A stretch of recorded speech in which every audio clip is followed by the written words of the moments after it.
Mais uma semana estamos aqui para o Sábado Letivo. Acredito eu que você já me conhece, né, de sábados letivos anteriores. Hoje eu vou tratar com vocês sobre a questão da história dos povos de origem africana no nosso país, né? Como nós já sabemos, eu acredito que a maioria de nós já sabemos, grande parte da população negra presente no nosso país é descendente de povos africanos escravizados. A professora Angelita já falou com vocês anteriormente que a África é um continente, né? E como um continente é dividido em vários países atualmente. E, consequentemente, como é um ambiente muito vasto, diversas populações originárias viviam naquele espaço. Em um primeiro momento, a gente sabe que muitas dessas pessoas trazidas para cá foram tiradas à força do local onde elas viviam, né? Para serem trazidas como escravos. E também teve relatos históricos de que uma parte das pessoas trazidas para cá foram vendidas ou então foram entregues por reis, por comandantes das tribos, das nações, como uma forma de ganhar dinheiro ou uma forma de conseguir paz entre esses povos e os povos europeus, né? E esse seria então o início, o embasamento que a gente tem de como os povos foram trazidos para o nosso país. Depois que esses povos chegaram aqui, muitas vezes, inclusive na maior parte das vezes, os seus senhores, ou seja, os seus donos, que na época o escravo era considerado um objeto. Então eram donos, os senhores de engenho, os senhores de forma geral, era assim que eram chamados os donos de escravos, os donos de lavouras, os donos de engenho, eram assim que eles eram chamados, os senhores. Esses senhores, de certa forma, eles simplesmente queriam que os escravos fossem páginas em branco e que eles viessem apenas para trabalhar. Então, a cultura, a religiosidade, toda essa carga cultural que eles traziam do seu local originário, né, do seu povo mesmo, eram ou eliminados ou tentavam ser simplesmente apagados. Como uma forma de burlar essa limpeza étnica que queria ser feita entre os escravos, eles desenvolveram formas diferentes de expressar a sua religiosidade. Por exemplo, alguns dos orixás, que são as entidades de algumas denominações religiosas, eles eram adorados em forma dos santos, né? Os escravos utilizavam imagens de santos, como por exemplo a Virgem Maria, né, a Nossa Senhora Aparecida, para representar ali alguma das entidades que eles traziam lá do continente deles, da cultura deles. Por exemplo, a Virgem Maria era Iemanjá. Também temos São Jorge, se eu não me engano, como Ierê ou Oxum, algo do tipo. E não só dessa forma, como também a capoeira, ela originalmente era uma forma de dança, né, tradicional daquele povo, de diversos povos, né? E aqui no nosso país eles utilizavam como uma dança mas também era utilizado e ainda é como uma forma de arte marcial, como uma forma de luta, né? E não só isso, diversas outras manifestações culturais, como por exemplo as tranças do cabelo das mulheres negras, também são uma manifestação cultural. Naquele momento, anteriormente, as mulheres negras, elas trançavam o cabelo das filhas e colocavam grãos de arroz ali dentro, porque se caso a pessoa que viesse a conseguir fugir, poderia utilizar esses grãos para plantar, né? E aí repovoar, não morrer de fome, vamos dizer assim, né? E aí essas manifestações culturais foram se mesclando com aquilo que o povo europeu achava como o correto, o certo. E aí foram desenvolvendo diversas outras transformações culturais, vamos dizer assim, né? Uma endoculturação, para ficar mais bonitinho de dizer, que a gente sabe que era uma limpeza geral, étnica, mas e principalmente cultural, mas que o povo europeu queria que fosse igual a eles. E os povos africanos queriam que fosse do jeito deles. Infelizmente isso não era possível, então vamos misturar tudo, né, para ser possível viver a nossa religiosidade, viver a nossa cultura. E como tudo isso se reflete nos dias de hoje? Muito provavelmente vocês já conhecem o gênero axé, o gênero musical axé. Muitas das músicas do axé são inspiradas em religiões de matriz africana. Por exemplo, diversas músicas da Margareth Menezes citam muitos das entidades, orixás. Músicas da Daniela Mercury também citam muito. Algumas vezes a Ivete Sangalo fala uma coisinha ou outra. E vocês podem perceber que o ritmo da música, o ritmo do axé, é um ritmo mais com tambores, com a batida mais diferente do habitual que a gente conhece, diferente do sertanejo, diferente do funk, diferente desses ritmos mais, vamos dizer a verdade, né? Esses ritmos mais europeus, vamos dizer assim. E não só nessa questão não só dessa questão da música e da dança, mas também na questão da alimentação, né? Muitos dos alimentos que a gente consome atualmente também utilizados como uma forma de cultura africana. Gostaria de agradecer a vocês. Muito obrigado por terem assistido o vídeo. E lembrem-se, respeito é muito importante em todas as esferas. Olá, queridos alunos, tudo bem com vocês? Então vamos lá para mais um sábado letivo, né? Com o tema Educação das etnias, né, raciais, das relações étnico-raciais. Desculpa, educação das relações étnico-raciais. Primeiramente, por que estudar isso, né? Por que estudar a África? Então nós vamos fazer os questionamentos e responder. Primeira questão: a África é um país ou um continente? Muitos ficam na dúvida sobre o território africano, se seria somente um país ou se é um continente. A África, então, nós temos aqui o mapa mundi.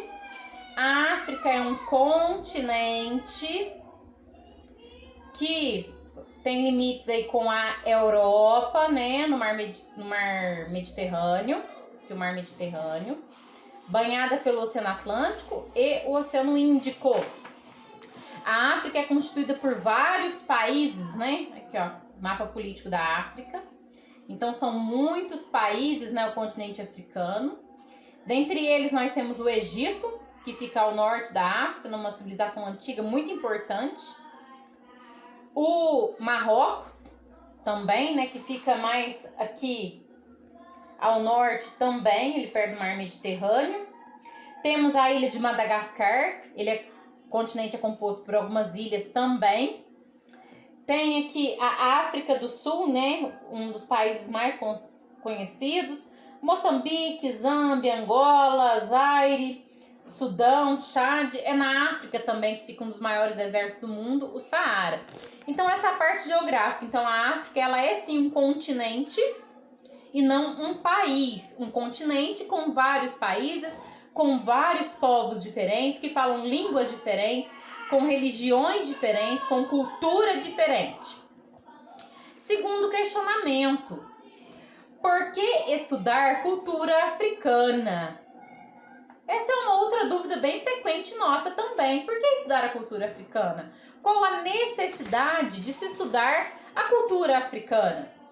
Nós, o povo brasileiro, a etnia, né, brasileira, é constituída por diferentes povos, diferentes etnias.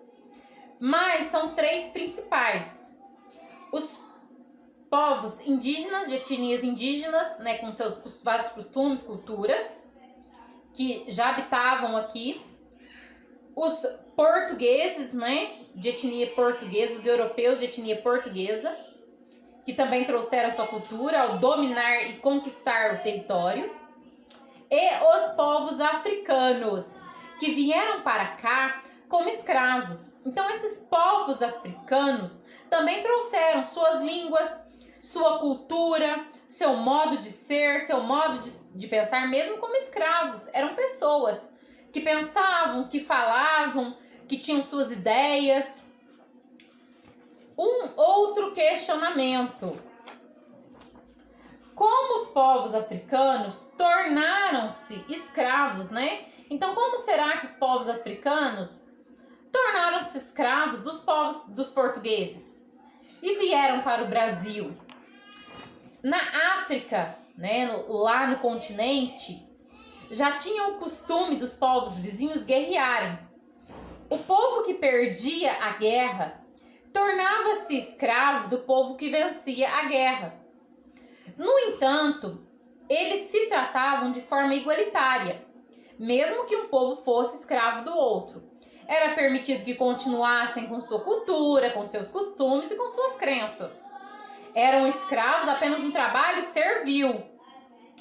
Os portugueses, no período das grandes navegações, se aproveitaram dessa situação e lucraram com a situação.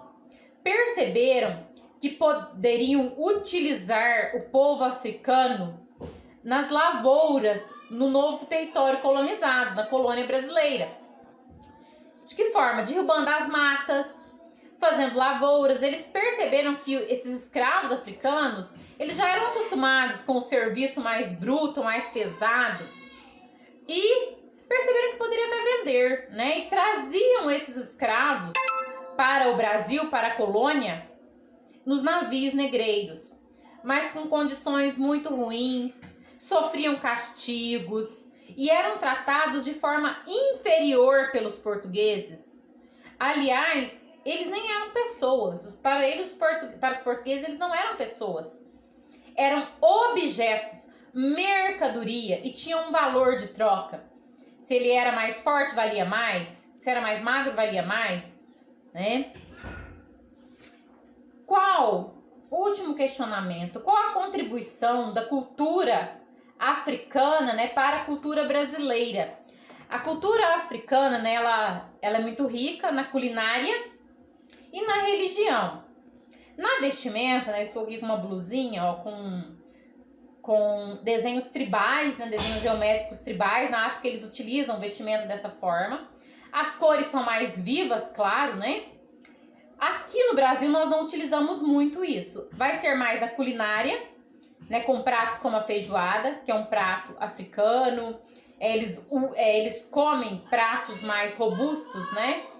E também na crença, né, nas religiões de matriz africana.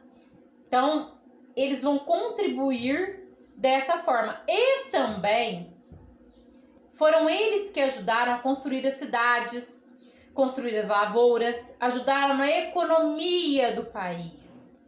Nas danças também, nas festividades, né? A principal dança africana que nós conhecemos, que é a capoeira. Mas eles também têm muitos contos, muitas lendas, Então, a cultura africana é uma cultura rica, mas ela vai contribuir principalmente nas danças, na religião e na culinária no nosso país para formar a nossa cultura brasileira, que é uma miscigenação, uma mistura da cultura europeia portuguesa, da cultura dos vários povos indígenas, que são os povos originários, nativos aqui da terra, e dos africanos, que foram povos trazidos para o Brasil como escravos. Bom, meninos, bom sábado, bons estudos, aproveitem bastante e pensem bem sobre essa contribuição da cultura africana para a composição da cultura brasileira. Tchau, fiquem com Deus. Oi pessoal, tudo bem? Para quem não me conhece, meu nome é Ângela. Fui convidada pela professora Leide para contar um pouquinho para vocês sobre a minha história e da minha viagem que eu fiz para a África em 2018. Então, primeiro eu vou me apresentar, contar um pouco da minha história, da minha trajetória dentro da universidade, das minhas viagens e principalmente da minha viagem missionária feita para a África no ano de 2018. Bom, eu tenho 28 anos, atualmente eu moro na cidade de Jaguariúna, no estado de São Paulo, mas eu sou aí de Itamogi também. Eu sou filha do Aparecido, mais conhecido como Pernambuco, e da Dona Vera, talvez alguns de vocês conheçam meus pais. Sou de uma família de 6 irmãos. Sou casada com o Danilo, me casei em dezembro do ano passado e sou terapeuta ocupacional. Hoje eu trabalho em uma clínica na prefeitura de Jaguariúna e eu atendo crianças e adultos com lesão neurológica. Então são pessoas com autismo, com déficit de atenção, síndrome de Down, paralisia cerebral, adultos que tiveram AVC, que é o derrame, adultos com Alzheimer, traumatismo craniano. Então eu vou fazer com que essas pessoas tenham o máximo de autonomia, o máximo de independência possível nas suas vidas, mesmo com uma doença, mesmo que tenha acontecido um acidente. Então eu vou treinar as atividades de vida diária, que é o banho, a alimentação, escovar os dentes, vou readaptar as pessoas ao seu trabalho, vou ajudar as crianças no contexto escolar também. Então eu vou ensinar essas pessoas novos caminhos e novas formas de viver. Porque mesmo com uma doença, mesmo com um acidente, a vida não pode parar. Então, junto dos meus pacientes, nós vamos encontrar novas formas de serem felizes. Então, isso é um pouquinho do que eu faço. Bom, desde criança, eu sempre gostei muito de estudar, sempre fui dedicada, porque eu sabia que essa era a única forma que eu tinha de mudar a minha história, de mudar a história da minha família. Então, desde criança, eu falava que eu faria faculdade, que eu entraria numa universidade, mas também ouvia do meu pai: deixa de ser boba, porque pobre não estuda. Mas isso não me enfraquecia de nenhuma forma, pelo contrário, me fortalecia. E eu estudei muito. Na época do colegial, eu estudava de manhã, trabalhava à tarde e à noite tinha um cursinho no colegial que era de graça, que ajudava a gente a se preparar para o Enem. Então, ia nesse cursinho também, chegava em casa, continuava estudando até de madrugada. E a minha maior conquista foi quando eu consegui comprar uma luminária, como essa da foto, que aí eu podia varar a madrugada estudando, sem ter reclamações do meu pai, porque no outro dia ele tinha que levantar bem cedinho para poder trabalhar. Então eu estudei, me esforcei, orei a Deus e eu consegui 3 bolsas de estudo. E eu escolhi estudar na PUC de Campinas. Então em 2011 peguei minhas malas e fui embora, sem conhecer ninguém, sem ter casa direito para morar, sem saber pegar ônibus e sem ter dinheiro. Eu fui embora com R$200 no bolso porque meus amigos e minha família fizeram uma vaquinha. Foi um tempo muito difícil, um tempo de muito estudo e de muita dedicação. Eu estudava de manhã na faculdade até meio-dia, trabalhava das 2 às 10, chegava em casa, estudava de madrugada de novo, porque eu sabia que eu precisava me dedicar, eu não podia deixar minha nota baixar, porque como eu era bolsista, a gente tinha uma média para poder manter. Mas além da preocupação com os estudos, tinha preocupação também se teria dinheiro do ônibus, se teria dinheiro para comida, e muitas vezes eu abria a minha geladeira e ela estava assim, como dessa foto. Já passou 10 anos e eu ainda me emociono bastante de lembrar todo o sofrimento que eu passei, mas valeu a pena, valeu muito a pena. E Deus, ele sempre preparou pessoas muito especiais para cuidar de mim. Quantas vezes estava na aula de manhã e as meninas falavam, vamos na cantina comer alguma coisa? E eu falava, não tô com fome. Tava morrendo de fome, mas eu não tinha dinheiro. Nos primeiros 6 meses da faculdade eu não consegui trabalho, porque eu era menor de idade. Então meu pai trabalhou muito na roça para poder me ajudar. Minha mãe não conseguia trabalhar mais por questões de saúde, problemas de coluna. Então minha mãe torrava café e eu trazia café para poder vender, trazia queijo. Então a gente foi sempre dando um jeitinho para poder fazer dar certo. E deu certo, graças a Deus. Deu tão certo que eu realizei um outro sonho, que era estudar no exterior. Enquanto estava estudando na PUC, consegui uma bolsa de estudo para estudar na Colômbia durante 6 meses. E aí eu fiquei lá durante esse tempo. Também não foi um período fácil, porque a bolsa de estudos, ela cobria os meus gastos lá. Ela não me dava direito à passagem, mas como eu chegaria lá se eu não tinha dinheiro para passagem? Então eu tive que usar parte da bolsa para inteirar a passagem, contei com a ajuda dos meus professores também, e fui. Eu fui sabendo que meu dinheiro não era suficiente para os 6 meses, mas minha mãe não sabia, senão ela não deixaria eu ir, né? Mas fui, foi um tempo maravilhoso na minha vida, eu cresci muito pessoalmente e profissionalmente também, pude completar lá na Colômbia a profissional que eu sou hoje. Bom, o tempo passou e eu me formei no ano de 2016, em janeiro.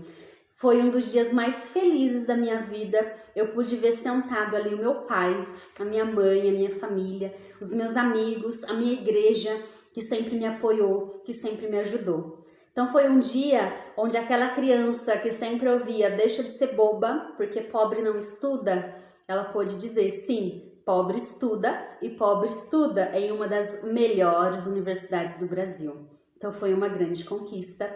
E a partir desta conquista vieram tantas outras. Então eu comecei a colher os frutos de tudo que eu passei, de todas as noites mal dormidas, de todas as vezes que eu não tive o que comer. E foram frutos maravilhosos e ainda estão sendo frutos maravilhosos. O primeiro fruto que eu tive foi uma viagem missionária que eu fiz no ano de 2016. Acabei de me formar e já fui para uma viagem missionária para o Paraguai. Ali nós fomos em uma equipe, fomos de ônibus e nós levamos atendimento de saúde, então eu pude exercer a minha profissão em prol das pessoas que não tinham acesso à saúde, que não tinham dinheiro para pagar pelos atendimentos. Então nós levamos alimento, levamos brinquedo, levamos cuidado, levamos amor e principalmente nós levamos a palavra do Senhor para essas pessoas, porque enquanto evangélicos nós cremos que o nome de Jesus ele pode transformar todas as coisas. A segunda grande conquista e maravilhosa foi no ano de 2017, quando eu fui para o Peru e pude conhecer Machu Picchu, que era um dos meus grandes sonhos de infância também. Foi uma viagem maravilhosa, onde eu pude conhecer novas culturas, conhecer novas pessoas. E quando eu estive lá em cima, eu tive a certeza do quão grande estava sendo as realizações da minha vida e que realmente tudo que eu passei tinha valido a pena. Em 2018 também tive uma grande conquista, um fruto de toda essa luta, que foi quando eu fiz a minha viagem missionária para a África. Daqui a pouquinho eu conto mais para vocês só sobre essa viagem. Em 2019, também fiz uma viagem missionária, dessa vez para Bolívia, onde nós também levamos atendimento de saúde para as populações carentes, para as pessoas necessitadas. Levamos doações de alimento, de brinquedo, levamos amor. E essas viagens é uma maneira de dizer para essas pessoas: vocês não estão esquecidas, vocês são especiais, vocês são importantes. Nós viajamos 24, 25 horas de ônibus para estarmos aqui e mostrarmos para vocês todo esse amor que nós temos. E no ano de 2020, eu fiz uma viagem missionária para o Vale do Jequitinhonha. Vale do Jequitinhonha é uma região em Minas Gerais, aí pertinho de vocês, e é uma das regiões mais pobres do Brasil. Então, novamente, nós levamos alimento, levamos atendimento de saúde, tudo que essa população precisa e que, infelizmente, não tem acesso através dos programas do governo. E aí, finalmente, então, vou contar um pouquinho mais detalhado para vocês sobre a minha viagem missionária para a África, que foi no ano de 2018. Bom, nós fomos em uma equipe de 19 missionários. Nós viajamos 8 horas de avião, atravessamos o oceano. Então foram 8 horas até Angola. Lá nós esperamos pelo outro avião, em torno, acho que de 5 horas. E depois nós pegamos outro avião e viajamos mais 4 horas para chegar em Moçambique, que é o país que nós fomos. Chegando em Moçambique, nós viajamos mais 5 horas de van para chegar na cidade de Chokwe, que é a cidade onde nós ficamos na província de Gaza. Então foi uma viagem bastante longa. Cada missionário pôde levar só 10 quilos de coisas pessoais, que eram nossas roupas e coisas para autocuidado. Todo o restante dos quilos que pode levar no avião foram destinados para as doações e para os brinquedos que nós levamos, que vocês vão ver daqui a pouquinho. Bom, não sei se está dando para ver muito bem, mas desse lado aqui, então, eu coloquei o mapa para vocês poderem visualizar um pouco onde nós fomos, que é na cidade de Chokwe, em Moçambique.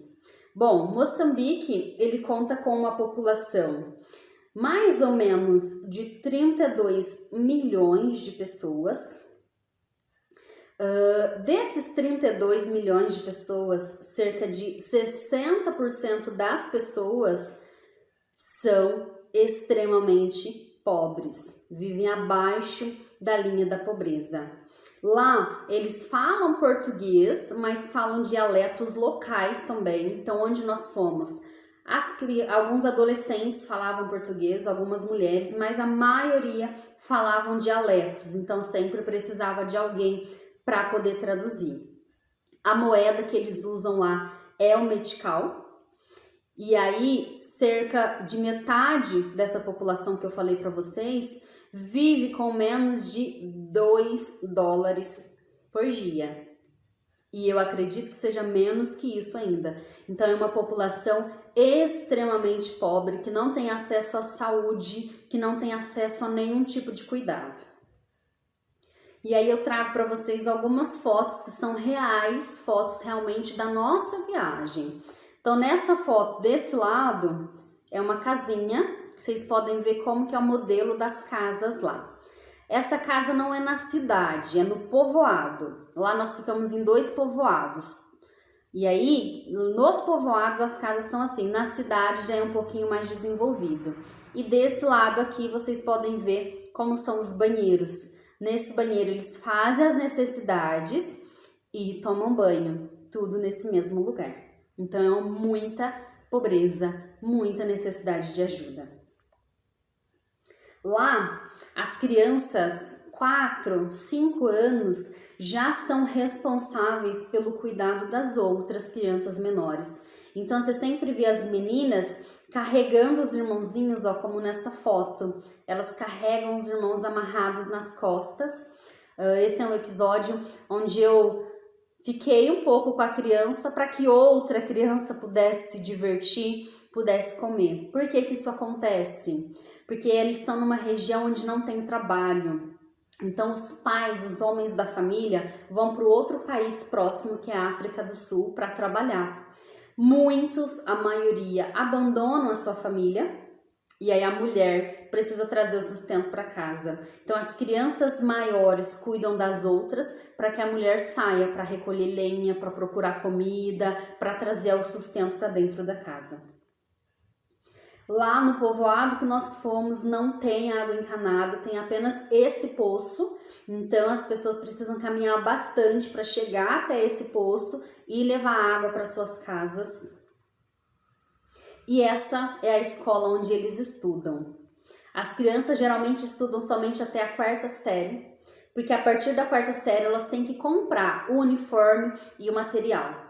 É cerca de R$10 o uniforme e o material, mas a família, a mãe não tem esse dinheiro, então a maioria das crianças vai somente até a 4ª série. Essa é a escola onde nós fomos, onde nós fizemos uma festa. Então, volto a dizer para vocês, são fotos reais, algo que nós vimos e que nós vivenciamos. Lá eles comem principalmente uma comida chamada chima. É feito com uma farinha de trigo branca e fica como se fosse uma polenta. Mas não coloca tempero, não coloca alho, não coloca sal. Então é uma coisa totalmente sem sabor.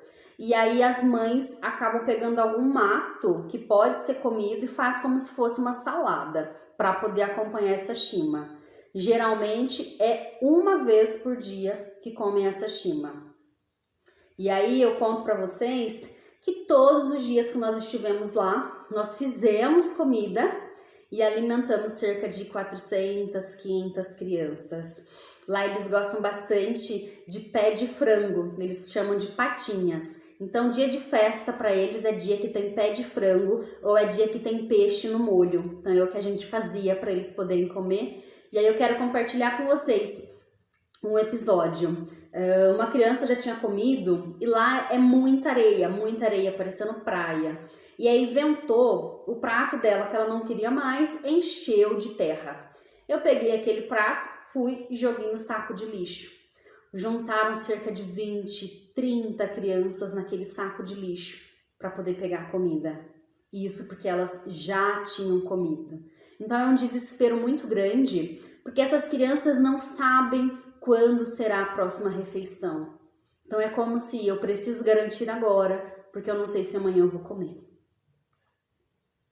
Nós levamos também pula-pula e foi algo muito divertido, porque essas crianças nunca tinham visto pula-pula, fez a alegria delas.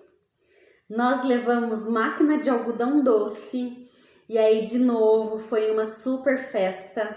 E aí quando elas colocavam o algodão doce na boca, elas começavam a dar gargalhadas, porque o algodão doce, quando a gente põe na boca, ele some, ele derrete, né? E aí aquelas crianças passaram o dia todo ali com fome, esperando por um algodão doce, e depois a gente daria algo a mais para comer. Então era uma briga o tempo todo, crianças muito agressivas, porque realmente não existe um cuidado. Então foi um modo da gente levar um pouco de alegria para essas crianças. Nós fizemos pipoca também, algo que elas não conheciam. Jogamos futebol, fizemos muitas brincadeiras durante o dia, fizemos apresentações de dança, apresentações de teatro e nós levamos muitas doações.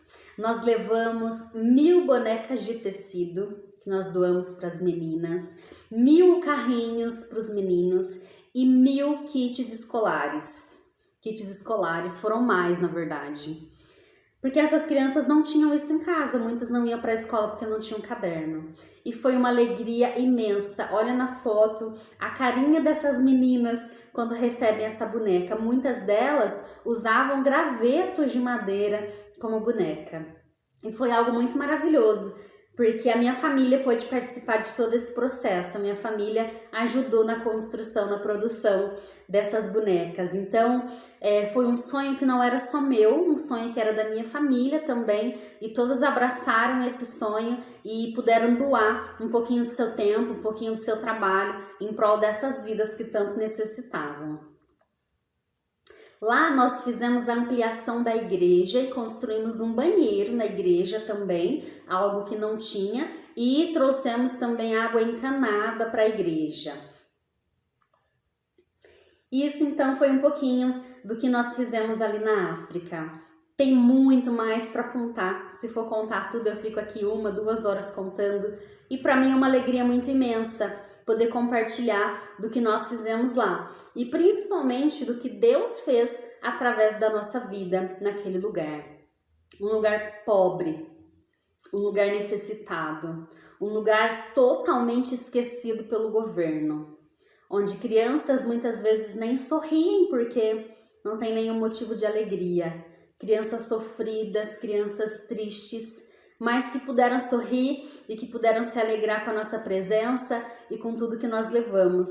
Então eu tenho a certeza que nós marcamos a história daquelas crianças e daquelas mulheres nesses 2 povoados onde nós estivemos. Hoje ainda, 3 anos depois, eu tenho contato com alguns deles e sempre me dizem, estamos com saudades, quando vocês voltam? E o que o meu coração mais deseja é poder voltar para aquele lugar e mais uma vez usar da minha profissão e daquilo que Deus me deu em prol das pessoas que mais precisam. Então eu gostaria de deixar essa mensagem para vocês para encerrar esse vídeo. Se você tem um sonho no teu coração, se você deseja estudar, se você deseja fazer uma faculdade e ninguém acredita em você, não tem problema, vai sem ninguém acreditar mesmo. Você acreditando já é suficiente. Não vai ser fácil, você vai precisar batalhar muito, mas você vai vencer e vai valer a pena e você vai colher os frutos como eu colhi, como eu tenho colhido. Mas que você não se esqueça que tudo que Deus, que tudo que a vida te deu, não é somente para você. Não é para você enriquecer, não é para você ter uma mansão ou ter a casa do ano, mas para que através da sua vida, outras vidas sejam transformadas, para que você deixe um legado para outras pessoas. Eu fico muito feliz e compartilho com vocês também que eu fui a primeira pessoa da minha família a entrar em uma universidade. E hoje a minha sobrinha Jennifer, que vocês conhecem também entrou numa universidade, também conseguiu uma bolsa e também está fazendo curso de terapia ocupacional. Então tenha certeza que através de você, Deus também vai mudar a história da tua família. Eu agradeço muito pelo convite, me coloco à disposição. Se vocês quiserem ver mais fotos, ver de uma forma mais nítida, talvez no computador não deu para ver muito, pode entrar lá no meu Facebook, Ângela Aparecida Luiz, que lá tem muita coisa, muita foto, muitos projetos. Eu sei que você vai se alegrar de ver também. Mais uma vez, muito obrigada, fiquem com Deus e até a próxima. Boa noite, bom dia, alunos, professores e demais. Como vocês perceberam, a fala do Wesley, nosso professor de matemática, da Angelita, nossa professora de sociologia, a Ângela, nossa amiga, que é formada em terapia ocupacional, a importância de valorizar e reconhecer a cultura afrodescendente se faz imprescindível. Ela faz parte de nossa história, faz parte de nossa formação enquanto nação. Percebemos que ela promoveu grandes diversidades em nosso país. Diversidade cultural, diversidade religiosa, diversidade musical, de danças, artes marciais. E tudo isso está impregnado em nossa história. Reconhecer, respeitar é importante. Faz-se necessário. A diversidade, o outro, o diferente, é necessário respeito. E as culturas afrodescendentes têm sofrido, principalmente as religiões, muita discriminação e perseguição. Mas nós não devemos nos esquecer que a diversidade é o que nos faz um país multiétnico, multicultural, multicolor. E essa diversidade religiosa, ela está acima de tudo reconhecida pela Unesco como um patrimônio nacional. O Olodum, as baianas, o congado, entre outras, são parte de nossa história. E tudo isso devemos reconhecer. As várias religiões de matriz africana são patrimônio da nossa história. Então nós devemos respeitar. Nós devemos buscar fazer um reconhecimento daqueles que professam, daqueles que vivenciam estas denominações religiosas. E devemos, acima de tudo, pensar que essas formações culturais fazem parte de nossa história, nosso Brasil, enquanto a nossa identidade nacional, a nossa identidade enquanto brasileiros.